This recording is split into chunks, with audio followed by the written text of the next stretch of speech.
Hello again. Back in the mid-'80s, a group of us were out doing street ministry work in another town away from where we live. In local church there, somebody from that church was going to be feeding us lunch that afternoon because we're out there all day long and such. So we had an address. We went by the house. In our mind, we thought he was going to take us to a Burger King or a Hardee's or something. Well, he took us in. His baby was sleeping, and he had another couple of kids running around playing.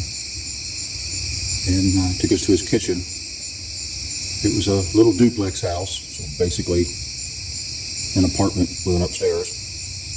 And he had this big pot of vegetable soup on the stove. And that just seemed odd to me. It just wasn't what I was used to. So we all got our bowls and sat down and ate. And I'm sitting there thinking, this man, this husband, father, is at home because he works third shift and he watches the kids, and right now his wife is at work. And this food came out of his grocery money that he feeds his kids with. And I just almost didn't want to eat it. At the same time, my church was responsible for 80 village churches in Africa.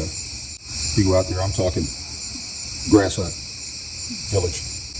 When you were there amongst people, they'd treat you like royalty. The hospitality was something else. And then they'd feed you what they considered a delicacy. Set a bowl, if you look down at it, it's fish eye soup.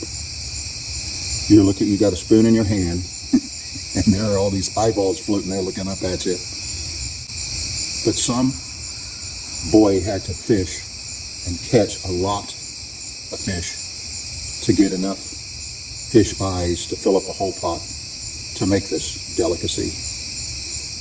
It's hard to think about that while you're munching down on something that kind of like hominy. Back in '93, Operation Rescue, we were all all over the country. Up in Cleveland, up there all week, there was no place to stay. There was this abandoned school. And it had no windows, no doors. It hadn't been anything in years. It was just a brick structure. And we had sleeping bags around on the floor and stuff. And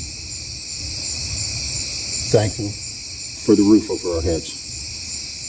And yet,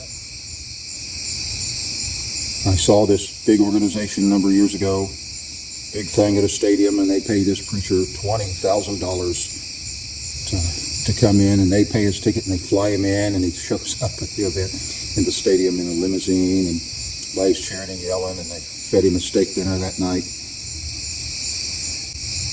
Where's the connection? Where's the appreciation for every day? Where is the reality in the minds of the everyday life of people that the gospel is supposed to be reaching? Bonhoeffer said, we need to learn to view the world from the bottom up.